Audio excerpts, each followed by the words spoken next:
जय जिनेन्द्र। आज हम पढ़ेंगे चैप्टर 16। भावना योग और कर्म सिद्धांत कैसे कनेक्टेड है। तो चैप्टर 16 भावना योग और कर्म सिद्धांत। कर्म शुद्धि की राह भाव परिवर्तन द्वारा। कर्मों के बंधन से मुक्ति की कुंजी। तो भावना योग क्या है? कर्मों के बंधन से मुक्ति की कुंजी की है। कर्मों के बंधन से मुक्त होने की है भावना योग। भारतीय दर्शन की आधारशिलाओं में से एक गहन सिद्धांत है, प्रत्येक जीव अपने कर्मों का स्वामी है। हम जो भी अनुभव करते हैं वह हमारे ही भूतकाल के विचारों, वचनों और कार्यों का प्रतिफल है। यह सिद्धांत जहां एक ओर हमें अपने जीवन की घटनाओं के प्रति उत्तरदायी बनाता है, वहीं दूसरी ओर यह प्रश्न भी खड़ा करता है कि क्या इन कर्मों के चक्र से बाहर निकलना संभव है? क्या हम अपने कर्मों को शुद्ध कर सकते हैं और एक अधिक निर्मल, अधिक आनंदमय अस्तित्व की ओर बढ़ सकते हैं? इन गहन प्रश्नों का समाधान भावना योग अपने दो अत्यंत महत्वपूर्ण एवं व्यवहारिक चरणों, प्रतिक्रमण और प्रत्याख्यान के माध्यम से प्रस्तुत करता है। ये केवल मानसिक सांत्वना या क्षणिक शांति के उपाय नहीं है, बल्कि ये कर्म शरीर की गहन शुद्धि और आत्मा की स्वाभाविक उन्नति के लिए एक सुनिश्चित वैज्ञानिक मार्ग प्रशस्त करते हैं। यह अध्याय इस बात की विस्तृत विवेचना करेगा कि भावना योग किस प्रकार कर्म सिद्धांत के साथ एक गहरा, सार्थक और उपयोगी संवाद स्थापित करता है, जिससे व्यक्ति अपने जीवन को रूपांतरित करने की दिशा में ठोस कदम उठा सकता है।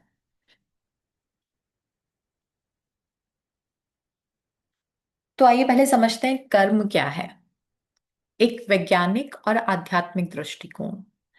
कर्म की अवधारणा को समझने के लिए हमें इसे विभिन्न दृष्टिकोणों से देखना होगा, क्योंकि यह केवल एक दार्शनिक संकल्पना नहीं, बल्कि हमारे दैनिक जीवन को प्रभावित करने वाली एक जीवंत शक्ति है।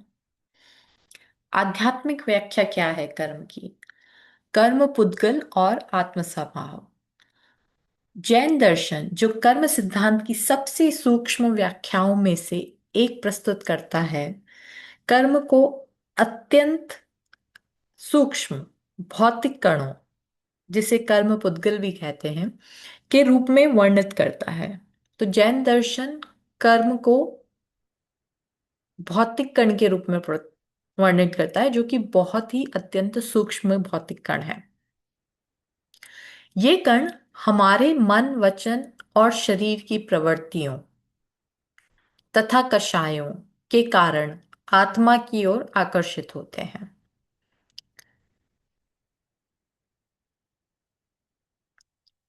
और उससे चिपक जाते हैं। ठीक वैसे ही जैसे तेल लगे शरीर पर धूल चिपक जाती है।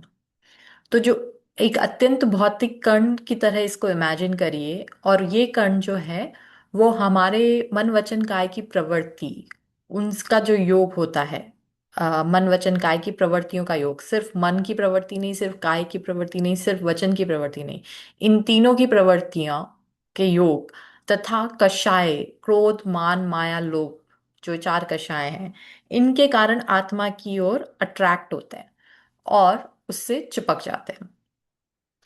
ये कर्म पुद्गल आत्मा के स्वाभाविक गुणों, अनंत ज्ञान, अनंत दर्शन, अनंत सुख और अनंत वीर्य को आच्छादित कर देते हैं, मतलब उसे ढक देते हैं, जिससे आत्मा अपने वास्तविक स्वरूप को भूलकर संसार के चक्र में भ्रमण करती रहती है।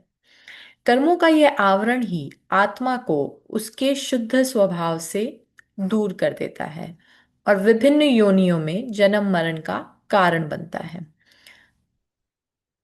तो जो कर्म पार्टिकल्स हैं, ये आत्मा के जो स्वाभाविक गुण हैं, अनंत ज्ञान, अनंत दर्शन, अनंत वीर्य, अनंत सुख, उसको ढक देते हैं, जिससे आत्मा अपने वास्तविक स्वरूप को भूलकर संसार के चक्र में भ्रमण करती रहती है।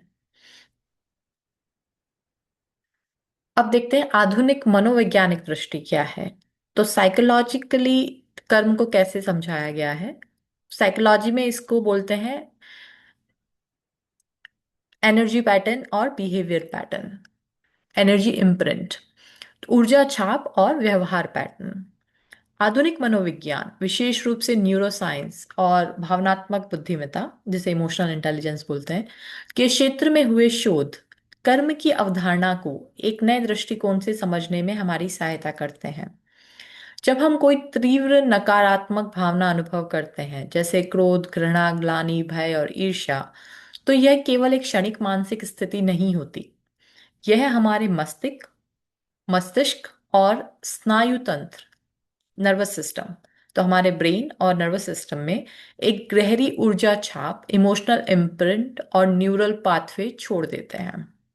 तो जब भी कोई तीव्र जो सेंसेशन नेगेटिव होता है, कि बहुत तेज गुस्सा आया या किसी से बहुत ज्यादा आपको हेट फील हुई या गिल्टी फील हुआ या डर लगा, तो ये आपके ब्रेन में और आपके नर्वस सिस्टम में एक एनर्जेटिक इम्प्रिंट बनाता है।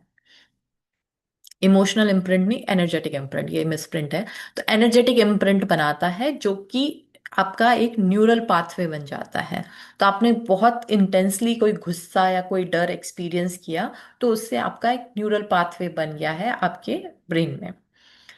यह ऊर्जा छाप हमारे अवचेतन अवचेतन मन में संग्रहित हो जाती है और भविष्य में हमारे विचारों, निर्णयों, प्रतिक्रियाओं और समग्र व्यवहार को अनजाने में ही प्रभावित करती रहती है। तो ये जो एनर्जेटिक इम्प्रिंट बनता है आपके ब्रेन में या न्यूरल पाथवेज में, जो एनर्जेटिक इम्प्रिंट बनता है, न्यूरोन्स है, तो न्यूरॉन्स क्या क्या है कि वो पाथ न्यूरॉन्स एक दूसरे के साथ में सर्किट की तरह होता है, इलेक्ट्रिक सर्किट की तरह।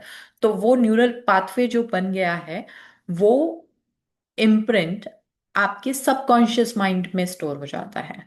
और जो आपके सबकॉन्शियस माइंड में स्टोर हो जाता है, तो फ्यूचर में आपके थॉट्स, आपकी रिएक्शंस, आपकी बिहेवियर उसी सबकॉन्शियस से गवर्न होते हैं। तो आपको कई बार ऐसा लगता होगा, अरे मैं गुस्सा करना नहीं चाहता हूँ लेकिन गुस्सा हो जाता है, हम कारण ही डर लगने लगता है। तो वो क्या है कि आपके सबकॉन्शियस माइंड ने उस न्यूरल पाथवे को स्टोर कर लिया है। अब आप वही वही एक्सपीरियंस करेंगे।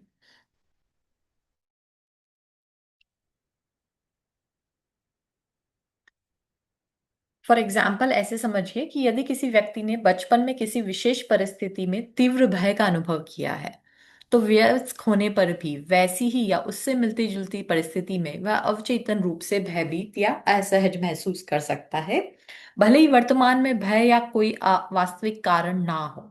तो अगर बच्चे को किसी चीज का डर लग गया है और उसने वो सबकॉन्शियसली वो स्टोर कर लिया है न्यूरल पाथवेज में, तो वो बड़ा होने के बाद में 20 साल, 40 साल, चाहे कितने भी साल का हो जाए, उसके न्यूरॉन्स अब वैसे ही फायर होने लगेंगे और उससे सिमिलर सिचुएशन या वैसी सिचुएशन में उसको वो ही फियर एक्सपीरियंस होगा, भले ही सामने कुछ ना हो रहा हो। लेकिन और ये बहुत ही छोटा सा एग्जाम्पल हो सकता है कि लाइक फॉर एग्जाम्पल, अगर किसी ने मतलब कोई एक्सीडेंट देख लिया फॉर एग्जाम्पल रोड पे, और उससे उसको डर अंदर फील हो गया, कुछ कहा नहीं कुछ नहीं, लेकिन बच्चे को वो डर फील हो गया, तो वो जब बड़ा हो जाएगा, तो उसको वही फीलिंग्स बार बार आएंगी जब भी वो एक्सीडेंट के बारे में देखेगा, सुनेगा, या किसी के बारे में उसके बारे में डिस्कशन सुनेगा।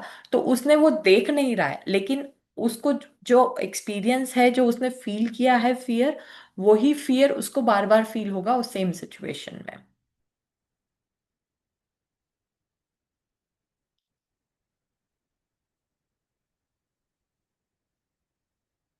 भले ही अभी की सिचुएशन डिफरेंट हो सकती है, राइट, अभी वो बड़ा हो गया है, उस सिचुएशन को हैंडल भी कर सकता है कि अगर उसने सड़क पे कोई एक्सीडेंट हुआ है तो वो लोगों को मदद कर दे या आगे बढ़े। लेकिन अगर उसने एक्सपीरियंस किया है बचपन में कि देख के उसका डर लग गया है और वो मतलब उससे कुछ नहीं हुआ, उसने हेल्पलेस फील कर लिया, तो वो अभी भी हेल्पलेस ही फील करेगा अगर वो सड़क पे ऐसा कोई इंसिडेंट देखता है तो। यही कर्म की आधुनिक मनोवैज्ञानिक व्याख्या है। हमारे अतीत के भावनात्मक अनुभव और प्रतिक्रियाएं हमारे वर्तमान और भविष्य के व्यवहार पैटर्न को निर्मित करते हैं। तो आपके पास्ट का जो इमोशनल एक्सपीरियंसेस हैं, आपकी मतलब सिचुएशनल नहीं, इमोशनल एक्सपीरियंसेस क्या है, तो आपने तो जैसे ही बोलते हैं ना कि आपका व्यवहार बन जाता है, तो आपने अपने पास्ट में जो एक्सपीरियंस किया है, उस एक्सपीरियंस के बेसिस पे आपका प्रेजेंट और फ्यूचर का बिहेवियर बनता है।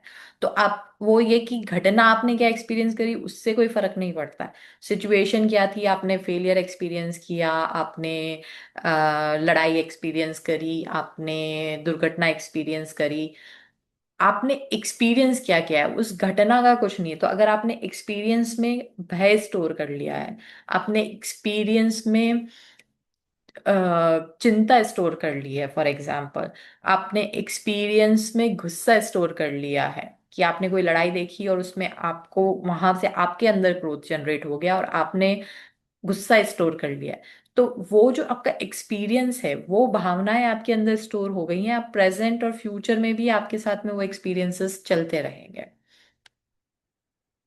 तो इसी तरीके से एक्चुअली हमारा बिहेवियर बनता है साइंटिफिकली। साइंटिफिकली हमारा बिहेवियर कैसे बनता है, पर्सनालिटी कैसे बनती है, आपकी लाइफ एक्सपीरियंसेस से, आपकी अपब्रिंगिंग से, आपके सर्कमस्टांसेस से, आपके अपने आसपास में आप जो वातावरण में देखते हैं, या फिर आप जो पढ़ाई मतलब स्कूल में, पढ़ाई में, जॉब में, आप जो जो एक्सपीरियंस करते जाते हैं वैसे वैसे आपका बिहेवियर बनता जाता है, राइट। तो वो आप एक्सपीरियंस किसको बोल रहे हैं, हम एक्सपीरियंस अनुभव को जो हम बोल रहे हैं, वो अनुभव क्या है, भावनात्मक अनुभव। तो आपने किस तरीके की भावनाएं अनुभव करी। अगर फॉर एग्जाम्पल आप एग्जाम में फेल हो गए, उस टाइम में आपने क्या भावना अनुभव करी, आपने गिल्टी अनुभव किया, तो वो गिल्ट की भावना आपके अंदर बनने शुरू हो गई। अगर आपने सकारात्मक उससे उसको अगर डील किया कि अच्छा कोई बात नहीं, अभी फेल हो गया हूं मैं, दोबारा पढ़ाई करूंगा, दोबारा पास हो जाऊंगा, तो वो गिल्ट की भावना आपके अंदर पैदा नहीं हुई। तो आपने जब फर्स्ट टाइम कोई भी नेगेटिव या बड़ी घटना हुई लाइफ में, उस टाइम क्या एक्सपीरियंस कर लिया, वो भावना आपके अंदर जनरेट हो गई। तो आपके अंदर नेगेटिव भावनाएं बनी कैसे, वो नेगेटिव भावनाएं बचपन में आपने कुछ इंसिडेंट्स देखे या कोई घटना हुई लाइफ में जिससे आपने वो इमोशन फील कर लिया। अगर आपने डर स्ट्रांगली फील कर दिया तो आपके अंदर डर की उत्पत्ति हो जाएगी। अगर आपने ग्लानि स्ट्रांगली फील कर ली तो आपके अंदर ग्लानि की उत्पत्ति हो जाएगी। अगर आपने घृणा स्ट्रांगली फील कर ली तो आपके अंदर घृणा की उत्पत्ति हो जाएगी। तो इस तरीके से भावनाएं उत्पन्न होती हैं। भावना युग और कर्मबंध, आसक्ति और द्वेष के चक्र को तोड़ना। कम कर्म किस प्रकार आत्मा से बनते हैं, इसे समझना उनकी शुद्धि की प्रक्रिया का पहला चरण है। तो पहले समझते हैं कि कर्म बनता कैसे है, फिर हम देखेंगे कि उन्हें शुद्ध कैसे करना है। तो कर्म कैसे बनता है, राग द्वेष और प्रमाद का त्रिकोण। कर्म बंध का मूल त्रिकोण है राग प्लस द्वेष प्लस प्रमाद इक्वल टू कर्म बंध। तो ये एक इक्वेशन है कि कर्म बनता कैसे है। तो राग किसे कहते हैं, आसक्ति। जब हम किसी व्यक्ति, वस्तु, विचार या स्थिति के प्रति अत्यधिक लगाव, मोह या पाने की तीव्र इच्छा रखते हैं तो यह राग कहलाता है। यह मेरा है, मुझे चाहिए, या इसके बिना मैं नहीं रह सकता जैसी भावनाओं से प्रकट होता है। द्वेष, विरोध या घृणा। इसके विपरीत जब हम किसी व्यक्ति, वस्तु, विचार या स्थिति के प्रति अरुचि, घृणा, क्रोध या उससे दूर भागने की प्रवृत्ति रखते हैं तो वह द्वेष कहलाता है। जैसे यह बुरा है, ये मुझे नहीं चाहिए, या मुझे इससे पीड़ा होती है जैसी भावनाओं से प्रकट होता है द्वेष। प्रमाद किसे कहते हैं, अविवेक या अचेतनता। राग और द्वेष की भावनाएं जब अविवेकपूर्ण, अजागरूक या अचेतन अवस्था में की जाती है तो वह कर्म बंध का कारण बनती है। प्रमाद का अर्थ है अपने वास्तविक स्वरूप के प्रति विस्मृति और बाहरी प्रलोभनों या उत्तेजनाओं में बह जाना। तो राग क्या है, लाइक। सिंपल वर्डिंग्स में अगर समझेंगे तो व्हाट यू लाइक इज राग, जो आपको पसंद है, जो जिस चीज में, तो वो तीव्र आसक्ति, जिसको मतलब लाइक कि अरे मुझे तो ये घूमना बहुत ही पसंद है, मुझे तो ये खाना बहुत ही पसंद है, मुझे तो यही खाना है, मुझे तो यहीं जाना है, मैं इसके बिना नहीं रह सकता, तो दैट इज राग। आपकी स्ट्रॉन्ग लाइकिंग इज योर राग। द्वेष क्या है? Strong disliking. अगर आप किसी चीज को कि मुझे, मैं तो इस चीज को स्टैंड ही नहीं कर सकता, मैं तो इस चीज को बर्दाश्त ही नहीं कर सकता, वो आपका द्वेष के उसमें आता है। ये मतलब सामान्य लोग में बोलते हैं कि अरे प्यार का मतलब राग है और लड़ाई का मतलब द्वेष है। नहीं, ये नहीं है राग और द्वेष का मतलब। अगर आपकी स्ट्रॉन्ग लाइकिंग है किसी भी चीज को लेके, अब वो उसके अंदर आपका व्यक्ति विशेष भी आ गया कि अगर आपको किसी की व्यक्ति के प्रति स्पेशली लाइकिंग है तो वो राग है। लेकिन वो आपकी वस्तु भी हो सकती है, आपकी सर्कमस्टांसेस भी हो सकते हैं, और आपकी सिर्फ एक ओपिनियन भी हो सकती है। कि आपकी अगर किसी की लाइकिंग की स्ट्रांग ओपिनियन है तो वो आपका राग का बंध है। और अगर आपकी डिसलाइकिंग की स्ट्रांग स्ट्रांग डिसलाइकिंग है किसी चीज के लिए लेके, या किसी इंसान के लिए लेके, या किसी विचार के लिए लेके, तो वो द्वेष है। तो अगर आप किसी थॉट्स को लेके भी अगेंस्ट हैं तो भी आप द्वेष में हैं। और प्रमाद क्या है? कि राग और द्वेष जो है वो अनकॉन्शियसली अवस्था में किए जा रहे हैं। तो आप कॉन्शियसली चूज नहीं कर रहे हैं कि मुझे क्या लाइक करना है या क्या डिसलाइक करना है। ऑटोमेटिकली ये मुझे पसंद है, ये मुझे नहीं पसंद है। तो जो ये ऑटो मोड में राग और द्वेष होते हैं, ऑटो मोड में जो लाइक और डिसलाइक होते हैं, वो प्रमाद की अवस्था हो जाती है। तो जब ऑटोमेटिक मोड में लाइक और डिसलाइक होते हैं, यानी कि प्रमाद हो गया, और उस प्रमाद में आपने लाइक किया या डिसलाइक किया, तो इन तीनों का त्रिकोण बन के कर्म का बंध हो गया। जब ये तीनों राग द्वेष और प्रमाद मिलते हैं तो आत्मा कर्म पुद्गलों को आकर्षित करती है और वे उससे बंध जाते हैं, जिससे भविष्य में सुख दुख के अनुभवों का निर्माण होता है। तो आपकी ऑटोमेटिकली आपकी लाइकिंग और डिसलाइकिंग, ये तीन चीजें मिलके आपके कर्मों का बंद कर रही हैं, जिससे आप फ्यूचर में सुख या दुख के अनुभव एक्सपीरियंस करेंगे। भावना योग की भूमिका, मूल कारणों का निवारण। तो भावना योग इसमें क्या भूमिका निभाता है कर्म बंध से मुक्ति दिलाने में? तो भावना योग कर्म बंध के इन मूल कारणों राग द्वेष और प्रमाद पर सीधे प्रहार करता है। ये केवल लक्षणों का उपचार नहीं करता, बल्कि रोग की जड़ को समाप्त करने का प्रयास करता है। कैसे करते हैं करता है? तो इसके लिए एक ये टेबल बनी हुई है।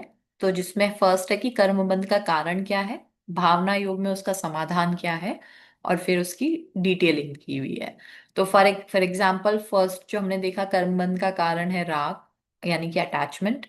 तो वो उसका भावना योग में समाधान क्या है? प्रार्थना, कृतज्ञता और प्रत्याख्यान। तो प्रार्थना और कृतज्ञता हमें जो प्राप्त है उसके प्रति संतोष का भाव जगाती है, जिससे नई आसक्तियों का जन्म कम होता है। तो अगर आपको जो भी आपके पास है उसको लेके आप सेटिस्फाइड है, तो आपको बहुत ज्यादा वो ऐसे अपनी, अरे मुझे तो वो भी चाहिए ही चाहिए, मेरे पास जो है वो मैं खुश हूँ। अगर फॉर एग्जाम्पल आपके पास में 4 बेडरूम हाउस है और आप उसमें खुश हैं, तो आपको ये नहीं होगा कि अरे मुझे तो 8 कमरों का घर चाहिए ही चाहिए। अगर मेरे पास ये कार है, मैं उसमें खुश हूं, तो अरे नहीं, मुझे तो वो बड़ी कार चाहिए ही चाहिए। तो अगर आप कृतज्ञ हैं अपनी चीजों को लेकर, आपके अंदर संतोष का भाव है, तो नई आसक्तियों का जन्म कर्म होता है। प्रत्याख्यान भविष्य में रागजनक प्रवृत्तियों से बचने का संकल्प है, जो आसक्ति की जड़ों को कमजोर करता है। तो प्रत्याख्यान में अगर हम फ्यूचर में राग से उत्पन्न प्रवृत्तियों को कम करते हैं, हम ये संकल्प लेते हैं, तो उससे जो फ्यूचर की हमारी आसक्ति है वो कम होगी।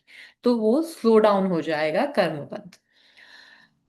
सेकंड, कर्म कैसे बनते हैं? सेकंड जो हमने देखा था वो है द्वेष, यानी कि अवर्जन या विरोध करना किसी चीज का। तो उसका भावना योग में क्या समाधान है? प्रतिक्रमण और क्षमा भावना। प्रतिक्रमण के माध्यम से हम अतीत में किए गए द्वेषपूर्ण कार्यों और विचारों के लिए पश्चाताप करते हैं और उनसे मुक्त होने का प्रयास करते हैं। क्षमा भावना दूसरों के प्रति और स्वयं के प्रति कठोरता को पिघलाकर द्वेष के बंधनों को ढीला करती है। थर्ड जो हमने देखा कर्मबंध का कारण जो त्रिकोण में है, वो है प्रमाद या अचेतनता, अनकॉन्शियसनेस। तो सामायिक ध्यान और सजगता, ये भावना युग का समाधान है अनकॉन्शियसनेस को कम करने के लिए। सामायिक हमें समता भाव में स्थित करती है, जिससे हम बाहरी उत्तेजनाओं से प्रभावित हुए बिना अपने आंतरिक केंद्र में स्थिर रह पाते हैं। ध्यान और सजगता हमारी जागरूकता को बढ़ाते हैं, जिससे हम अपने विचारों और भावनाओं के प्रति अत्यधिक सचेत होते हैं और प्रमादवश कर्म करने से बचते हैं। तो सामायिक जो है वो हमें समता भाव में हमारे अंदर सेंटर करती है। हमारे जो बाहर कुछ भी सर्कमस्टांसेस हो रहे हैं, हम उससे एग्रीवेट नहीं होते। तो जब हम अपने अंदर स्टिलनेस आ जाती है सामायिक करने से, तो अपने अंदर स्टिलनेस आने से आप मेडिटेशन करेंगे, आप अवेयर रहोगे, तो उससे आप जो भी विचार और भावनाएं होंगी आपकी, उसके प्रति आप अधिक जागरूक होंगे। आप ऑटो पायलट मोड में जस्ट लाइक और डिसलाइक में नहीं जाएंगे कि हाँ बस अचानक से मेरे अंदर एक तीव्र इच्छा उठी कि मुझे ये पसंद है, और फिर आपने उसके अकॉर्डिंग एक्शन ले लिया और जो भी कर्म बंद हुआ वो हुआ। आप अगर अपने अंदर सेंटर हैं, तो आप अपने अंदर अवेयर होंगे कि अच्छा मेरे अंदर ये इच्छा पैदा हुई है, इसको वो प्रोसेस करना है नहीं करना है, इसकी आप एक चॉइस लेंगे। तो ये आप सचेतन मन से कार्य करेंगे, ना कि अनकॉन्शियस उससे। तो आप अगर अनकॉन्शियसनेस से कॉन्शियस स्टेट में आते हैं भावना युक्त करते करते, तो आपका प्रमादवश कर्मों का बंध कम हो जाता है। इस प्रकार भावना युग एक समग्र दृष्टिकोण अपनाता है, जो न केवल कर्मों के बंधने की प्रक्रिया को रोकता है, बल्कि पहले से बंधे हुए कर्मों को शुद्ध करने का मार्ग भी प्रशस्त करता है। तो पहले से बंधे हुए कर्मों का को शुद्ध करने का मार्ग क्या है? प्रतिक्रमण। कर्म शुद्धि की पहली और अनिवार्य प्रक्रिया। अतीत की भूलों का परिमार्जन। भावना योग का पहला महत्वपूर्ण स्तंभ प्रतिक्रमण है, जो अतीत के कर्मों से शुद्ध होने की एक शक्तिशाली तकनीक है। क्या है प्रतिक्रमण? आत्मनिरीक्षण और भावपूर्वक परित्याग। प्रतिक्रमण का शाब्दिक अर्थ है पीछे या वापस आना, पीछे लौटना या वापस आना। प्रति रिवर्स क्रमण, पीछे के क्रम में जाना। तो आध्यात्मिक संदर्भ में इसका अर्थ है अपने अतीत में जाकर अपने द्वारा जाने अनजाने में किए गए उन सभी नकारात्मक कार्यों, वचनों और विचारों का स्मरण करना, जिनसे स्वयं को या दूसरों को पीड़ा पहुंची हो, या फिर उनका भावपूर्वक परित्याग करना। तो जिनसे, तो आपको पास्ट में देखना है कि मेरे कौन से कार्य, मेरे कौन से विचार और मेरे कौन से वचन, तो सिर्फ कार्य नहीं, आपके विचार और वचन भी। कई बार हम लोग सिर्फ विचार, हम लोग सिर्फ सॉरी कार्य और वचनों तक रह जाते हैं, विचार का नहीं सोच पाते हैं कि अरे हमने ये सोचा था। तो आपके सोचने से भी सामने वाले को वो फ्रीक्वेंसी गई होगी कि जिससे उसको पीड़ा पहुंची होगी। तो आपके सोचने से भी किसी को हानि हो सकती है। तो आपने ये देखना है कि आपने नोइंगली या अननोइंगली ऐसे कौन से काम किए, ऐसे कौन से वर्ड्स बोले, या ऐसे कौन से कॉन्वर्सेशंस किए, या ऐसे कौन से थॉट्स लाए आप अपने अंदर, जिससे कि दूसरों को पहुंचा हो पीड़ा, या फिर स्वयं को पहुंची हो पीड़ा। तो ये एक बहुत बड़ा की पॉइंट है प्रतिक्रमण का, जो मोस्टली लोग आई थिंक अनदेखा कर जाते हैं, और हम लोग क्षमा करने में भी इस चीज को अनदेखा कर जाते हैं कि हमने हाँ ठीक है माफ करना है, दूसरे को माफ कर दिया, हमसे कोई गलती हुई, हमसे कुछ मन वचन काया से कुछ बुरा हुआ, तो हमने दूसरे से माफी मांग ली। लेकिन आपने खुद को कितनी पीड़ा पहुंचाई? आपने कुछ अपने बारे में नेगेटिव सोच के खुद को कितनी पीड़ा पहुंचाई? आपने अपने बारे में कुछ नेगेटिव बोल के, अपने आप को कुछ नेगेटिव मान के, अपने आप को फॉर एग्जाम्पल छोटा मान के, अपने आप को हीन मान के, अपने आप को दीन मान के, अपने आप को हारा हुआ मान के, अपने आप को फेलियर समझ के, अपने आप को नेगेटिव पर्सनालिटी, आपने किसी भी चीज को, आपने अगर अपने आप को नेगेटिविटी दी, उससे आपने अपने आप को भी पीड़ा पहुंचाई है। तो वो आपने एक नकारात्मक विचार किया है अपने लिए भी। अपने लिए भी आपने नकारात्मक वचन बोले हैं या सोचे हैं, अपने लिए भी आपने नकारात्मक कार्य किया है। तो उसका भी प्रतिक्रमण करना होता है, वो भी एक तरीके से आपने गलत किया है अपने प्रति, दूसरे जीव के प्रति किया गलत, उसके लिए माफी मांगना एक बात है। लेकिन आपने अपने लिए जो गलत किया, अपने जीव के लिए, अपनी आत्मा के लिए, उसके लिए भी क्षमा प्रार्थना करना और संकल्प करना कि आप ऐसा पुनः नहीं दोहराएंगे। और फिर उसका भावपूर्वक परित्याग करना। तो पूरी भावना भाते हुए ये परित्याग करना कि आपने जो ये अपनी अपनी निंदा करी है, या अपने बारे में बुरा सोचा है, या अपने को छोटा समझा है, या अपने को नालायक असफल सोचा है। हम लोग सोचते हैं, सब सोचते हैं, जब फेलियर होता है या लोग कुछ बोल जाते हैं या कभी लो फील कर रहे होते हैं, तो सब लोग एक ह्यूमन टेंडेंसी है कि हम अपने बारे में ही नेगेटिव सोचने लग जाते हैं। तो उस नेगेटिविटी का भी भावपूर्वक परित्याग करना है कि मैं अपने आप को पीड़ा पहुंचाई है ये सोच सोच के। या फिर अगर आपने सामने वाले की निंदा की है, सामने वाले की उपेक्षा की है, उसको बुरा बोला है, उसके बारे में बुरा सोचा है, या उसके लिए कुछ बुरा किया है, तो उसको आपको याद करना है और उसका भावपूर्वक परित्याग करना है कि आप फ्यूचर में ऐसा नहीं करेंगे। यह केवल एक यांत्रिक क्रिया नहीं, बल्कि गहन आत्मनिरीक्षण और हृदय परिवर्तन की प्रक्रिया है।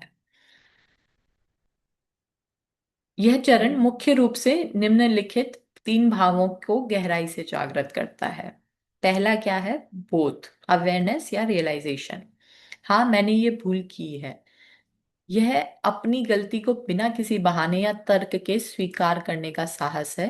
यह आत्मवंचना से बाहर निकलकर सत्य का सामना करना है। तो फर्स्ट है कि एक्सेप्ट करना, अवेयर होना इस चीज से कि हाँ, मैंने ये गलती की है। और इस गलती को स्वीकार करना बिना किसी एक्सक्यूज के या बिना किसी लॉजिक के कि भाई हाँ, मैंने ये गलती की है, लेकिन इसलिए करी है क्योंकि ऐसा हुआ था या उसने ऐसा बोला था इसलिए मैंने ये गलती कर दी। तो इस चीज को एनालाइज या लॉजिक या रीजनिंग नहीं देनी है कि मैंने ये गलती क्यों करी। बस एक्सेप्ट करना है कि हाँ, मैंने ये गलती करी है, और का इस सत्य का सामना करना है। तो आपके अंदर वो बोध है कि हाँ, आपसे ये गलती हुई है। फिर आपको उसका प्रायश्चित करना है। सेकंड स्टेप है प्रायश्चित, रिमोर्स और रिपेंटेंस। उस भूल के लिए मैं हृदय से क्षमा प्रार्थी हूँ, मुझे गहरा पश्चाताप है। तो पहला क्या है? हाँ, मैंने ये भूल की है और उस भूल के लिए मैं हृदय से क्षमा प्रार्थी हूँ और मुझे गहरा पश्चाताप है। यह केवल बौद्धिक स्वीकृति नहीं, बल्कि भावनात्मक स्तर पर उस गलती से उत्पन्न पीड़ा को महसूस करना है। तो प्रायश्चित करने का मतलब सिर्फ ये नहीं है कि हाँ, एक्सेप्ट हो गई कि हाँ, मुझसे गलती हो गई, आई एम सॉरी, या आई रिग्रेट इट। तो आप उसको लॉजिकली एनालाइज नहीं करें कि अच्छा हाँ, ये मेरी गलती थी, मुझे इस बात का पश्चाताप है। आपको महसूस करना है कि आपकी उस गलती से कितनी गहरी पीड़ा उत्पन्न हुई होगी।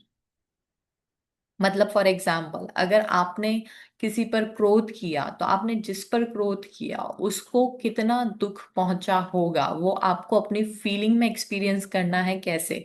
कि जब कोई आपके ऊपर क्रोध करता है तो आपको कितना दुख महसूस होता है।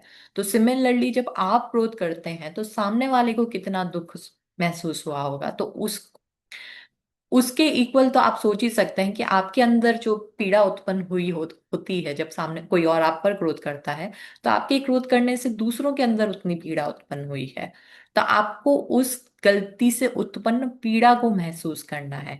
और सिमिलरली आपको अपने लिए भी देखना है कि जब आप अपने आप को नेगेटिविटी में लाते हैं, जब आप अपने आप को छोटा बनाते हैं, या आप अपने आप की निंदा करते हैं, या आप खुद को दुख पहुंचाते हैं, तो आप अपने आप को कितना दुख पहुंचा रहे हैं। आप अपने किसी कार्य के लिए खुद को गलत ठहरा के आप अपने आप को भी दुख पहुंचाते हैं। तो आपको उस पीड़ा को भी महसूस करना है। तो इस पीड़ा को महसूस करने का नाम पश्चाताप है। सिर्फ लॉजिकली ये कहना कि अरे हाँ, मुझसे गलती हो गई, आई एम सॉरी, वो पश्चाताप नहीं है। उस फीलिंग के स्तर पे आपने उस पीड़ा को महसूस करके उसका परित्याग करना और उसके लिए क्षमा प्रार्थना करना कि आपकी भूल से सामने वाले को इतनी पीड़ा हुई, या आपकी भूल से आपकी आत्मा को इतनी पीड़ा हुई। यह भाव आंसू के रूप में भी प्रकट हो सकता है और हृदय को निर्मल करता है। तो जब आप भावनात्मक स्तर पर उस गलती से उत्पन्न पीड़ा को महसूस करते हैं, तब आपका सही अर्थों में पश्चाताप है। तो पश्चाताप दूसरे के प्रति की गई भूल के लिए और अपने प्रति की गई भूल के लिए पश्चाताप। थर्ड स्टेप है क्षमा याचना एवं संकल्प। मैं उन सभी जीवों से क्षमा चाहता हूं जिन्हें मेरे कारण कष्ट पहुंचा, और मैं स्वयं को भी क्षमा करता हूं। अब मैं भविष्य में ऐसी भूलों के प्रति सजग और सावधान रहूंगा। यह केवल दूसरों से नहीं बल्कि स्वयं से भी क्षमा मांगना है, और भविष्य में उस प्रकार के व्यवहार को न दोहराने का दृढ़ निश्चय है। तो जब आपको अपनी भूल का रियलाइजेशन है, आपने भूल के लिए हृदय से क्षमा मांगी, और आप एक फ्यूचर संकल्प लेते हैं, सभी जीवों से क्षमा चाहते हैं जिन्हें आपसे कष्ट पहुंचा, और आप स्वयं को भी क्षमा करते हैं। स्वयं को क्षमा करना है कि अपनी उस भूल होने के लिए, उस भूल होने के लिए खुद को गिल्ट में नहीं लाना है, खुद को अम, बुरा इंसान नहीं समझना है या खुद को ब्लेम नहीं करना है। खुद को भी उस भूल के लिए क्षमा करें, और भविष्य में ऐसी भूलों के प्रति सजग और सावधान रहने का संकल्प करते हैं। तो ये सिर्फ दूसरों से क्षमा मांगना नहीं बल्कि खुद को भी क्षमा करना है, और भविष्य में इसको ना दोहराने का दृढ़ निश्चय करना है। तो ये संकल्प, क्षमा याचना ऐसे की जाती है कि सामने वाले से क्षमा मांगी, खुद को क्षमा किया, और भविष्य में इसको ना दोहराने का संकल्प किया। तो ये सच्चे अर्थों में क्षमा याचना है। अब देखते हैं वैज्ञानिक आधार में इसे कैसे समझ सकते हैं। तो मनोचिकित्सा और तंत्रिका विज्ञान के परिप्रेक्ष्य में, psychology and nervous science, neuroscience sorry, neuroscience के परिप्रेक्ष्य में, प्रतिक्रमण की प्रक्रिया केवल एक आध्यात्मिक साधना नहीं है, बल्कि इसके गहरे मनोवैज्ञानिक और तंत्रिका वैज्ञानिक आधार भी हैं। आधुनिक साइकोथेरेपी की कई विधाएं, जैसे कि कॉग्निटिव बिहेवियरल थेरेपी सीबीटी और गेस्टाल्ट थेरेपी, व्यक्ति को अपनी गलतियों, नकारात्मक विचारों और भावनाओं को पहचानने, स्वीकार करने और उनसे मुक्त होने में मदद करती है। तो जो थेरेपी होती है, थेरेपिस्ट जो थेरेपी करता है, साइकोथेरेपिस्ट जो होते हैं, वो basically cognitive behavioural therapy use करते हैं। तो वो उस कॉग्निटिव बिहेवियरल थेरेपी में आपको अपने थॉट्स एनालाइज करके अपनी गलतियां पहचानने में और अपनी फीलिंग्स पहचान के उसको एक्सेप्ट करके उसको ऑल्टर करने में ही मदद करते हैं। This is all cognitive behavioural therapy is all about. बस आप वन टू वन किसी थेरेपिस्ट के साथ में काम कर रहे हैं जिसने साइंटिफिकली समझा है कि कैसे थॉट्स को एनालाइज करना है, कैसे बिहेवियर्स को चेंज करना है। न्यूरोसाइंस भी इस बात की पुष्टि करता है कि जब कोई व्यक्ति अपनी गलती को ईमानदारी से स्वीकार करता है, उसके लिए पश्चाताप करता है और क्षमा मांगता है, तो उसके मस्तिष्क में कई सकारात्मक परिवर्तन होते हैं। फर्स्ट है तनाव में कमी। अपराध बोध और पश्चाताप को दबाए रखने से उत्पन्न आंतरिक तनाव और चिंता कम होती है। तो अगर आपके अंदर अपराध बोध यानी कि गिल्ट कॉन्शियस है, और पश्चाताप यानी कि आपने जो भी किया है उसके लिए आप अपने आप को ब्लेम कर रहे हैं या गिल्टी मान रहे हैं, तो आपने अपने अंदर गिल्ट और वो ब्लेम जो है खुद के अंदर रखा हुआ है। तो आप अंदर ही अंदर गिल्टी और ब्लेम तो फील कर रहे हैं, लेकिन आप उससे फ्री नहीं हो पा रहे हैं। तो जितना आप अंदर ब्लेम, खुद को ब्लेम और गिल्टी फील करेंगे, वो आपके अंदर ही स्ट्रेस और एंजाइटी को बढ़ा देता है। तो पश्चाताप, प्रतिक्रमण करने से जब आप पश्चाताप कर लेते हैं, आप अपने अपराधों का बोध कर लेते हैं, तो वो स्ट्रेस और एंजाइटी कम होती है, क्योंकि आप वो ब्लेम और जो गिल्ट आपने अपने अंदर स्टोर करके रखा हुआ था, आप उसको रिलीज कर रहे हैं। आप सच्चे अर्थों में पश्चाताप करके उन भावनाओं को रिलीज करते हैं। सकारात्मक न्यूरोकेमिकल्स का स्राव, डोपामिन और सेरोटोनिन जैसे फील गुड न्यूरोकेमिकल्स का स्तर बढ़ता है, जो मानसिक शांति, संतोष और कल्याण की भावना को बढ़ावा देता है। आत्मसम्मान में वृद्धि, अपनी कमजोरियों का सामना करने और उन्हें सुधारने का प्रयास आत्मसम्मान और आत्मविश्वास को बढ़ाता है। मस्तिष्क की शुद्धि, यह प्रक्रिया मस्तिष्क से नकारात्मक भावनात्मक स्मृतियों के बोझ को हल्का करती है, जिससे आत्मशुद्धि और मानसिक संतुलन प्राप्त होता है। तो ये देखिए कि मस्तिष्क से negative emotional memories, so negative emotional memories क्या है कि आपने जो भी नेगेटिव फीलिंग्स एक्सपीरियंस करी है पास्ट में, जब आप उसको लेट गो कर देते हैं, इससे आत्म शुद्धि का मार्ग प्रशस्त होता है।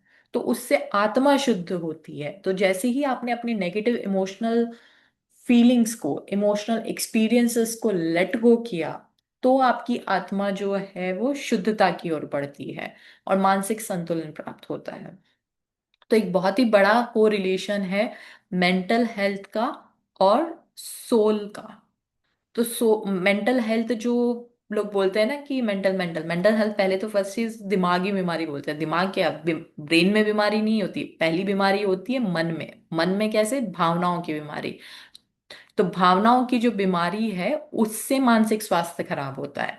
मानसिक स्वास्थ्य जो बोलते थे ना कि अरे ब्रेन में कुछ हो गया, इसका इसका दिमाग खराब हो गया, तो वो दिमाग और ब्रेन तक तो बहुत बाद में पहुंचता है कि वो हार्मोन्स का इम्बैलेंस हो जाता है, जिससे कि आपको मेंटल डिसऑर्डर या डिजीज हुई हो। लेकिन उसकी स्टार्टिंग होती है मन का बैलेंस खराब होने से। मन का बैलेंस कैसे, आपकी भावनाएं खराब होने से। जब आपकी भावनाओं का एक अ, आपकी कोई बहुत नेगेटिव भावना कोई बहुत लंबे समय तक चलती रहती है, तो वो आपके मन का संतुलन बिगाड़ देती है, जिससे मानसिक रोग की उत्पत्ति होती है। और वो नेगेटिव भावना जो आपने कभी कहीं इकट्ठी कर ली है अपने पास्ट में, अगर आप उसको लेट गो कर देते हैं, तो आपका मानसिक संतुलन अपने आप आ जाता है और आपकी आत्मा शुद्धि की ओर बढ़ती है, क्योंकि आपने जो वो नेगेटिव एक्सपीरियंस स्टोर करके रखा हुआ था, उससे आपकी आत्मा के ऊपर भी कर्मबंध होते जा रहे हैं, होते जा रहे हैं, होते जा रहे हैं, होते जा रहे हैं। तो उस पास्ट नेगेटिव एक्सपीरियंस को, पास्ट नेगेटिव इमोशंस को रिलीज करना बहुत ही जरूरी है। इस प्रकार प्रतिक्रमण अतीत के बोझ से मुक्त होकर वर्तमान में हल्केपन और नवीनता का अनुभव करने का एक वैज्ञानिक मार्ग है। प्रत्याख्यान, कर्म से उबरने का संकल्प। भविष्य के निर्माण की शक्ति। भावना योग का दूसरा महत्वपूर्ण स्तंभ है प्रत्याख्यान, जो भविष्य के कर्म बंधनों को रोकने और एक सकारात्मक दिशा में जीवन को मोड़ने का संकल्प है। क्या है प्रत्याख्यान? तो देखते हैं कि प्रत्याख्यान है क्या। दोष मूलक व्यवहारों का पुनः न व्यवहारों को पुनः न करने का भाव संकल्प। तो ये मिसप्रिंट है कि दोष मूलक व्यवहार जो है उन्हें दोबारा न करने का भाव संकल्प। प्रत्याख्यान का अर्थ है त्याग करना या छोड़ देना। आध्यात्मिक संदर्भ में इसका तात्पर्य है उन सभी दोषपूर्ण विचारों, वचनों और व्यवहारों का भविष्य के लिए त्याग करने का दृढ़ संकल्प लेना, जो कर्मबंध का कारण बनते हैं। तो जो दोषपूर्ण विचार, वचन और व्यवहार हैं, उनको भविष्य में ना दोहराने का संकल्प लेना प्रत्याख्यान है, उनका त्याग कर देना या उन्हें छोड़ देना। और ये दोषपूर्ण विचार, व्यवहार आपकी आत्मिक प्रगति में बाधक हैं। यह केवल बाहरी प्रतिज्ञा नहीं है, बल्कि एक गहरा आत्मिक अनुबंध है, जिसे कि सोल कॉन्ट्रैक्ट बोलते हैं। तो आपकी अपने आत्मा में ये संकल्प लिया है, आत्मिक सोल कॉन्ट्रैक्ट है, कि जिससे हम स्वयं से अपनी आत्मा से वादा करते हैं। तो कि आप संकल्प किसके लिए ले रहे हैं? आप जैसे फॉर एग्जाम्पल कोई भी संकल्प लेते हैं, तो आप किसी को वर्ड देते हैं, किसी दूसरे इंसान को वर्ड देते हैं कि अच्छा मैं इतनी बजे टाइम पे आऊंगा, या मैं ऐसा नहीं करूंगा, या मैं ऐसा करूंगा। तो ये आप संकल्प किसी और को दे रहे हैं या किसी और से प्रॉमिस कर रहे हैं। ये प्रॉमिस आप अपने आप से कर रहे हैं, अपनी आत्मा से कर रहे हैं। तो ये आपका एक सोल कॉन्ट्रैक्ट बन जाता है। जैसे कि मैं आज से और अधिक सजग और जागरूक रहूंगा या रहूंगी। मैं अपने विचारों, भावनाओं और क्रियाओं के प्रति सचेत रहूंगा या रहूंगी। मैं अपनी नकारात्मक प्रवृत्तियों और आदतों पर निरंतर ध्यान रखूंगा या रखूंगी और उन्हें बदलने का प्रयास करूंगा या करूंगी। मैं वही करूंगा या करूंगी जो मेरी आत्मा के लिए हितकारी हो, जो मुझे सत्य, शांति और आनंद की ओर ले जाए। मैं उन परिस्थितियों, संगति और आदतों से बचने का प्रयास करूंगा या करूंगी जो मुझे नकारात्मकता की ओर ले जाती हैं। प्रत्याख्यान एक प्रकार से भविष्य के लिए एक सकारात्मक रोड मैप तैयार करता है। यह अतीत की गलतियों से सीखकर भविष्य को संवारने की एक सक्रिय प्रक्रिया है। तो जब आप अपने सोल से आप नए कॉन्ट्रैक्ट बना सकते हैं, वो हमें प्रत्याख्यान सिखाता है। कि लाइक फॉर एग्जांपल, आपकी आदत है कि आप अनकॉन्शियसली कुछ बिहेव करते हैं, कोई भी बिहेव करते हैं, कि आप अनकॉन्शियसली गुस्सा कर लेते हैं, या आप अनकॉन्शियसली किसी की बुराई करते हैं, या आप अनकॉन्शियसली ओवर स्पेंड कर देते हैं, फॉर एग्जाम्पल, ये भी एक नेगेटिव प्रवृत्ति हो सकती है। या आप अनकॉन्शियसली बहुत अनलिमिटेड खाना खा लेते हैं, या आप बहुत अनलिमिटेड, तो ये भी फीलिंग से अटैच्ड है आपको। मतलब अनकॉन्शियसली खाना आपके टेस्ट बर्ड्स, आपके फीलिंग्स जो होती है उससे अटैच्ड है। तो ये भावनात्मक फीलिंग नहीं है, लेकिन कहीं ना कहीं आपकी फीलिंग्स होती हैं जो बिंज ईटिंग करते रहते हैं ना, कि खाते जाते खाते जाते खाते जाते। कभी आपको देखा होगा कि कोई लोग कभी अगर उनको लो फील कर रहे हैं, तो वो आइसक्रीम खाते रहेंगे, बड़ा बड़ा पैकेट खुद ही खा जाएंगे। तो ये क्या है? ये एक अनकॉन्शियस बिहेवियर है। तो ये सारी चीजें आप अनकॉन्शियसली करते आ रहे हैं। मतलब कोई भी आप अपना अपना देख सकते हैं कि आप क्या अनकॉन्शियसली कर रहे हैं। जैसे आजकल के लिए बहुत कॉमन है कि इंसान अनकॉन्शियसली रील्स देखता रहता है, घंटों रील्स देखता रहता है इंस्टाग्राम पे और सोशल मीडिया पे। आप घंटों स्क्रीन टाइम बिता सकते हैं, तो वो आप अनकॉन्शियसली कर रहे हैं। आपको मतलब पता ही नहीं चलता कि आपने कितना टाइम निकाल दिया। तो आप नया कॉन्ट्रैक्ट बना सकते हैं अपने लिए, कि आज से आप अधिक सजग और जागरूक रहेंगे अपने विचारों, भावनाओं और क्रियाओं के प्रति। तो आप अपनी, फॉर एग्जाम्पल, आप ये भी एक बेसिक सा कॉन्ट्रैक्ट बना सकते हैं कि आप क्या क्रिया कर रहे हैं, आप कितने टाइम मोबाइल यूज करेंगे, आप उसके प्रति भी जागरूक रहेंगे कि मैं कितने घंटे मोबाइल यूज कर रहा हूँ। ये एक बहुत बेसिक एग्जाम्पल मैंने दिया है। भावना योग के संदर्भ में देखें तो आप अपनी भावनाओं के प्रति एक नया कॉन्ट्रैक्ट बना सकते हैं।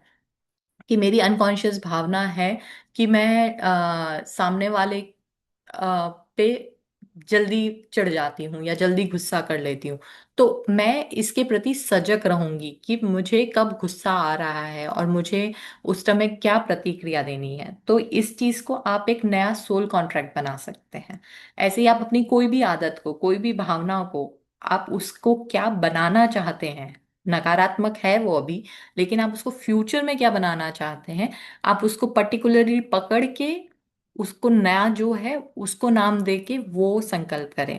जैसे इसमें लिखा है ना कि मैं अपनी नकारात्मक प्रवृत्तियों और आदतों पर निरंतर ध्यान रखूंगा, तो ये बहुत जेनरिक लिखा है किताब के लिए, क्योंकि बहुत सारी नकारात्मक प्रवृत्तियां हैं, बहुत सारी नकारात्मक आदतें होती हैं। तो आपको देखना है कि आपकी नेगेटिव आदत क्या है, और उसको आदत का नाम लेके ये संकल्प करना है कि अच्छा, मेरी नेगेटिव आदत है कि मैं बहुत जल्दी चिड़चिड़ी हो जाते हूँ। तो उस नेगेटिव आदत पे मैं निरंतर ध्यान रखूंगी और उसे बदलने का प्रयास करूंगी। तो आपको ये संकल्प देना है अपनी आत्मा को, खुद से ये प्रॉमिस करना है। और फिर इसको धीरे धीरे अपने भावना योग में, डेली प्रत्याख्यान में लेके आना है कि अच्छा, मेरी ये आदत है, मैं इसके प्रति सजग रहूंगी। तो जब आप ये कॉन्ट्रैक्ट देंगे तो आप दिन भर सजग रहेंगे कि कहाँ कहाँ आपने किया। और जैसे हमने पहले भी डिस्कस किया था प्रीवियस चैप्टर्स में, कि आप अपनी फीलिंग्स को नोट करते रहिए डेली, कि क्या क्या फीलिंग्स आ रही हैं। अब आपने अगर उसमें ये एडिशन करेंगे कि अच्छा, मैं कहाँ कहाँ कब कब चिड़चिड़ी हुई, एग्जाम्पल के लिए, तो वो आपको दिखने लगेगा कि आप कितना फ्रीक्वेंटली चिड़चिड़े हो रहे हैं। फिर उस फ्रीक्वेंसी को आपको कम कैसे करना है, उसके अंदर आपके अंदर फीलिंग क्या आ रही है, उस फीलिंग का आपको, उस नेगेटिव फीलिंग को छोड़ के आपको पॉजिटिव फीलिंग क्या अपनानी है। तो उस पॉजिटिव फीलिंग का आप अपने आप को कमांड देने लग जाइए। कि लाइक जब आपको अंदर चिड़चिड़ापन आता है, तब आप अपने आप को कमांड देने लग जाइए, मुझे सहज रहना है, मुझे समता में रहना है, मुझे खुश रहना है। जो भी आपको उस टाइम अपनी नेगेटिव फीलिंग का पॉजिटिव जो भी मिले, जो भी आपको उसका अपोजिट लगे कि अरे, मुझे इस नेगेटिविटी को छोड़ के इस पॉजिटिव फीलिंग में आना है, आप उस पॉजिटिव फीलिंग का कमांड देने लग जाइए। और धीरे धीरे ऐसे प्रैक्टिस से आपकी वो नेगेटिव फीलिंग एक्सपीरियंस करने की आदत चली जाएगी। तो आप जो नेगेटिव फीलिंग एक्सपीरियंस कर रहे हैं या नेगेटिविटी आदत है आपकी, वो आपके कर्मों का बंद कर रही है, नेगेटिव कर्मों का बंद कर रही है। तो जब आप उसको पॉजिटिव में चेंज कर देंगे, तो आपके वो नेगेटिव कर्म बंद जो है वो फ्यूचर के लिए रुक जाएंगे, कि अब आप उस कर्म बंध के उस साइकिल से मुक्त हो गए। जो आपके चिड़चिड़ापन होने से जो आपके कर्म बंद हो रहे थे, वो कर्म बंद नहीं होंगे अब, क्योंकि अब आप आनंद की स्थिति में हैं, आप सहजता की स्थिति में हैं। तो इस तरीके से आप प्रैक्टिकली अपने कर्मों के चक्र को, जो त्रिकोण है, उसको चेंज करके नई फीलिंग को जनरेट करिए अपने अंदर, नए एक्सपीरियंस की कमांड दीजिए अपने अंदर। और इस तरीके से आप भावना योग को एक एक एक एक एरिया उठाना है, एक आदत उठानी है, एक प्रवृत्ति उठानी है, एक फीलिंग उठानी है, वन एट ए टाइम करेंगे। तो धीरे धीरे आप इसको प्रैक्टिस में आ जाएगा आपका, और फिर आप धीरे धीरे अपनी बहुत सारी प्रवृत्तियों को, आदतों को, फीलिंग्स को बदल सकते हैं।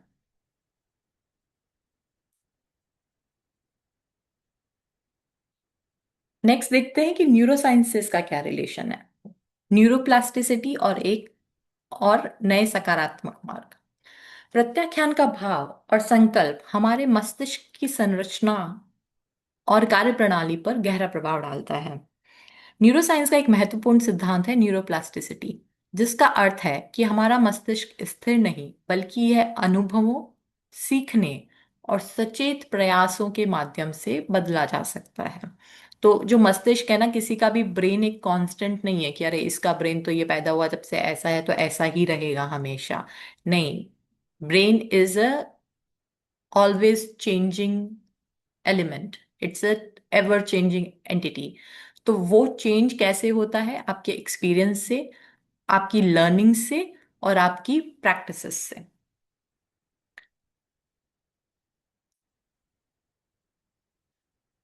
तो मस्तिष्क में एक नए न्यूरल पाथवे बन सकते हैं आपकी। न्यूरोप्लास्टिसिटी का मतलब है कि जो न्यूरल पाथवेज हैं वो बनते हैं और बिगड़ते रहते हैं।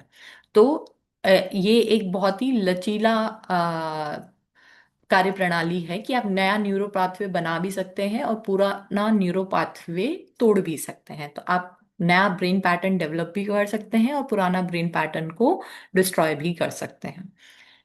और तो मस्तिष्क में नए न्यूरल पाथवे बन सकते हैं और पुराने अवांछित मार्ग कमजोर पड़ सकते हैं या समाप्त हो सकते हैं।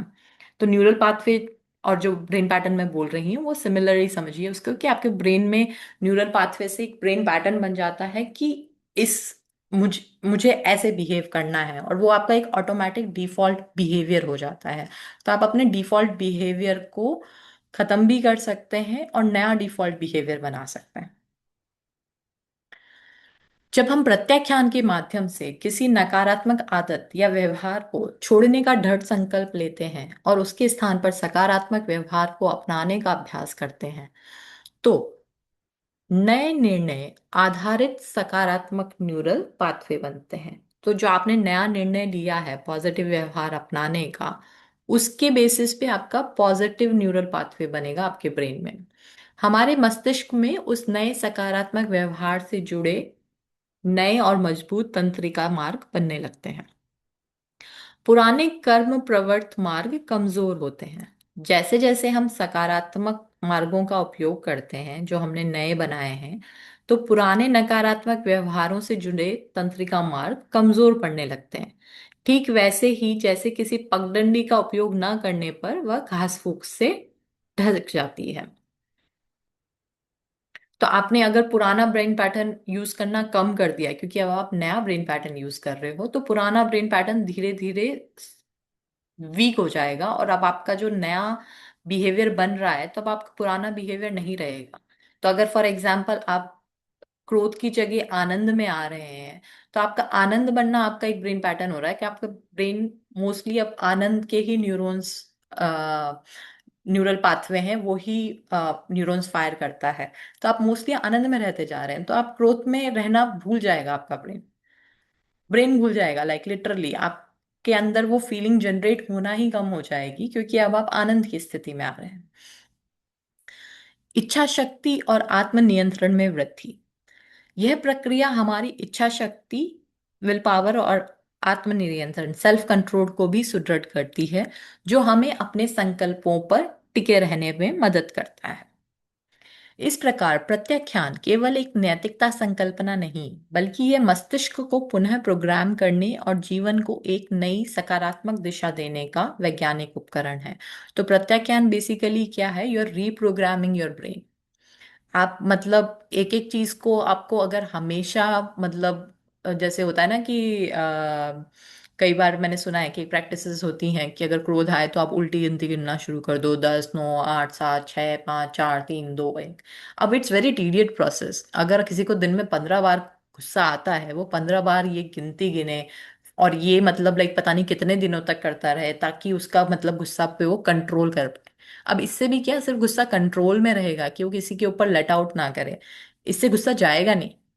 गुस्सा जाने के लिए क्या करना होगा? बेसिकली गुस्सा तभी जाएगा जब उसका ब्रेन पैटर्न में, जो ब्रेन पैटर्न है जिससे कि गुस्सा जनरेट होता है, उसका जो भी न्यूरल पाथवे बन गया है कि जिससे गुस्सा जनरेट होता है, वो न्यूरल पाथवे जब तक वीक होके, और वो वीक कब होगा? जबकि कोई नया न्यूरल पाथवे बनेगा जो कि उसे पॉजिटिविटी में, उसे हैप्पीनेस में, या उसे आनंद में, या उसे समता में या सहजता में रखता है। ऐसा कोई नया न्यूरल पाथवे बनेगा, तब जाके ये गुस्से वाला न्यूरल पाथवे या ब्रेन पैटर्न जो है वो वीक पड़ेगा। और जब वो वीक पड़ेगा तब गुस्सा अपने आप आना कम हो जाएगा या बंद हो जाएगा। कंट्रोल करने से नेगेटिव फीलिंग्स को, या जो ये हम सुनते रहते हैं कि अरे ऐसा करना चाहिए, ऐसे रिएक्ट करना चाहिए, ऐसे रिएक्ट नहीं करना चाहिए, वो बहुत ही लेबरसम और बहुत ही टीडियस प्रोसेस है। और आप उसको 2 दिन फॉलो कर सकते हैं, 4 दिन फॉलो कर सकते हैं, 10 दिन फॉलो कर सकते हैं, वो आपको ट्रांसफॉर्म नहीं कर सकता है। तो ट्रांसफॉर्म करने के लिए, ट्रांसफॉर्मेशन तभी होता है इन रियलिटी, रूपांतरण किसी भावना का या किसी व्यवहार का तभी संभव है जब आपका ब्रेन पैटर्न बदल जाए। और वो ब्रेन पैटर्न का बदलना कर्मों का भी बंध चेंज कर देता है, क्योंकि अब आपके नेगेटिव कर्म बंद जो हो रहे थे पुराने ब्रेन पैटर्न से, जो आपकी पुरानी भावनाओं को जनरेशन से आपका ब्रेन पैटर्न बन रहा था, वो रुक जाएगा। तो इससे आपके कर्मों का बंध भी छूट जाएगा, उस नेगेटिव कर्मों का बंध जो उस भावना से उत्पन्न हो रहे थे। कर्म निर्जरा की प्रक्रिया में भावना योग, संचित कर्मों का क्षय। तो संचित कर्मों का कैसे क्षय होता है भावना योग से, ये हम देखते हैं। कर्मों को आत्मा से पृथक होना या क्षय होना निर्जरा कहलाता है। जैसे गर्म जल में रखी बर्फ धीरे धीरे स्वतः पिघलती है, वैसे ही जब आत्मा में शुद्ध भावनाओं जैसे कि करुणा, क्षमा, प्रेम, समता की ऊष्मा बढ़ती है, तो कर्मों की जमी हुई परतें पिघलने लगती है और आत्मा अपने स्वाभाविक रूप के निकट आने लगती है। भावना योग विशेष रूप से प्रतिक्रमण, प्रत्याख्यान और सामायिक ध्यान के माध्यम से कर्म निर्जरा की प्रक्रिया को तीव्र और प्रभावी बनाता है। यह मुख्यतः निम्न 3 प्रकार से निर्जरा में सहायक होता है। तो देखते हैं भावना योग कर्म निर्जरा में कैसे सहायक है। फर्स्ट प्रोसेस है आत्म स्वीकारता, आत्म स्वीकार एवं अतीत की शुद्धि। तो पास्ट की purification of the past and self acceptance, जो कि भावना योग का जो टूल है उसके लिए वो टूल है प्रतिक्रमण। तो ये इफेक्ट कैसे डालता है? जब हम अपनी भूलों को स्वीकार कर उसके लिए सच्चे हृदय से पश्चाताप करते हैं, तो उन भूलों से जुड़े कर्मों की तीव्रता कम होती है। यह कर्म भ्रांति को समाप्त करता है और आत्मा पर पड़े मैल की परत को हटाता है। यह सकाम निर्जरा का एक रूप है जहां सचेत प्रयास से कर्म क्षय किए जाते हैं। तो कर्म निर्जरा का एक रूप है सकाम निर्जरा। सकाम निर्जरा क्या होता है कि आप कुछ सचेत प्रयास करेंगे, आप कोई कॉन्शियस एक्ट एक्ट करेंगे, कॉन्शियस प्रैक्टिस करेंगे, जिससे कि आपके कर्मों का क्षय होगा। तो वो कॉन्शियस एक्ट क्या है? वो कॉन्शियस एक्ट है सच्चे हृदय से पश्चाताप करना। तो अब जिस भूल के लिए, जैसे हमने अभी देखा कि किसी भूल के लिए स्पेसिफिकली उस भूल को एक्सेप्ट करके उसका सच्चे हृदय से पश्चाताप कैसे करना है, हमने अभी थोड़ी देर पहले डिस्कस किया। तो आप जब उस का सच्चे हृदय से पश्चाताप करते हैं उस प्रोसेस के थ्रू, तो उस भूल से जुड़े हुए जो भी कर्म होंगे, जो भी कर्मों का बंध होगा, उनकी तीव्रता कम हो जाती है। और यह कर्म भ्रांति को समाप्त करता है और आत्मा पर पड़े मैल की परत को हटाता है। तो उन कर्मों की तीव्रता कम हो गई, और आत्मा पर जो उन कर्मों का आवरण है वो आवरण हट जाएगा, तो आत्मा की शुद्धता की ओर या प्रकाश की ओर मूव करेगी।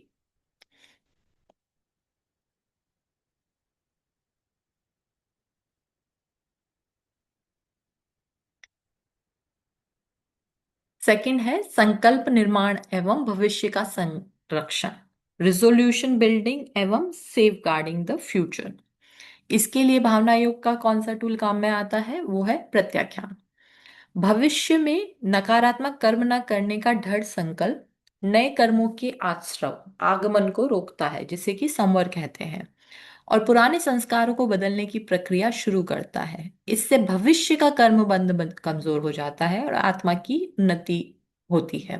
तो पहले हमने देखा प्रतिक्रमण से पास्ट के कर्मों से जो बंध हुए हैं, वो कर्मों का बंध जो है उसकी तीव्रता कम हो जाती है। वो कर्म बंध तो हो गए हैं क्योंकि आपने वो गलती करी है, लेकिन आपने हृदय से पश्चाताप किया, प्रतिक्रमण किया, तो उन कर्मों की तीव्रता कम होगी। कर्म नहीं, मतलब कर्म बन चुके हैं तो उसकी आप तीव्रता कम कर देंगे, जिससे कि आप उससे कर्म का क्षय कर सकते हैं।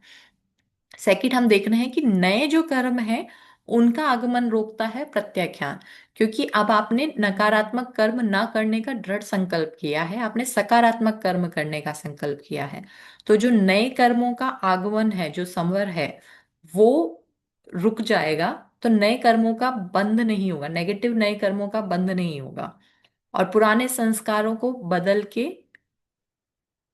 बदलने की प्रक्रिया शुरू हो जाती है।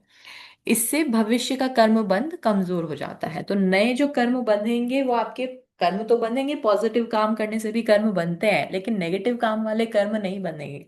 तो नेगेटिव कर्म बंध जो है वो आपका कम हो जाएगा, कमजोर हो जाएगा, या खत्म हो जाएगा अगर आप बिल्कुल 100% पॉजिटिविटी में आ जाते हैं तो। और वो ये ये प्रोसेस जो है ये आत्मा की उन्नति की ओर अग्रसर करता है। थर्ड है आत्मस्थिति एवं सूक्ष्म निर्जरा, आत्मा में स्थित होना और सूक्ष्म निर्जरा करना। और इसके लिए कौन सा टूल काम में आता है भावना योग का? वो है सामायिक ध्यान एवं सजगता। जब हम सामायिक या ध्यान के माध्यम से समता भाव में स्थित होते हैं, राग द्वेष से परे होकर अपनी आत्मा के साक्षी बनते हैं, तो एक विशेष प्रकार की आंतरिक ऊर्जा उत्पन्न होती है। यह ऊर्जा सूक्ष्म स्तर पर संचित कर्म को धीरे धीरे क्षय करती है, जिसे अविपाक निर्जरा, यानी कि बिना फल भोगे कर्मों का झड़ना, या अकाम निर्जरा, बिना किसी कामना के स्वाभाविक रूप से कर्मों का क्षय भी कहा जा सकता है। तो एक कर्म निर्जरा होती है जिसमें कि आपके कर्म बंधे हुए हैं, पुराने जो कर्म बंधे हुए हैं, आपको उन कर्मों का फल नहीं भोगना पड़ रहा है, लेकिन आप अपने तप के माध्यम से उन कर्मों के निर्जरा कर रहे हैं।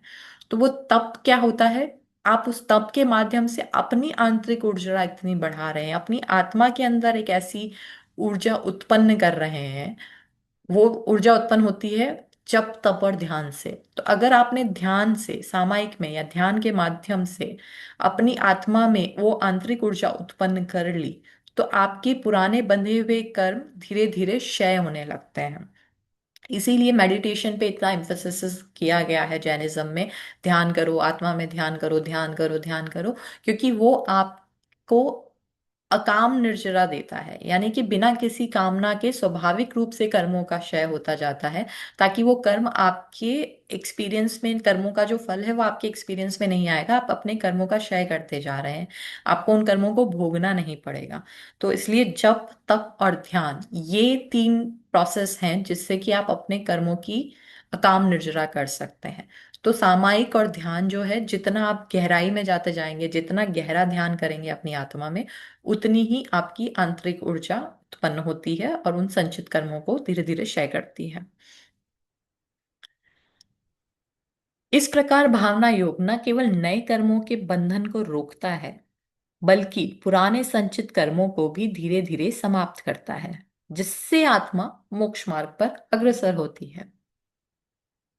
उपसंहार: भावों की निर्मलता से कर्मों की मुक्ति।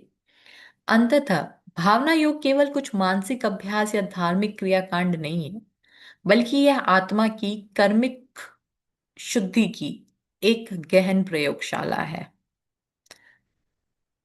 जहां हम अपने भावों, विचारों और संकल्पों के माध्यम से अपने भाग्य का पुनर्निर्माण कर सकते हैं। तो ये एक लेबोरेटरी है। प्रयोगशाला का मतलब होता है लैब।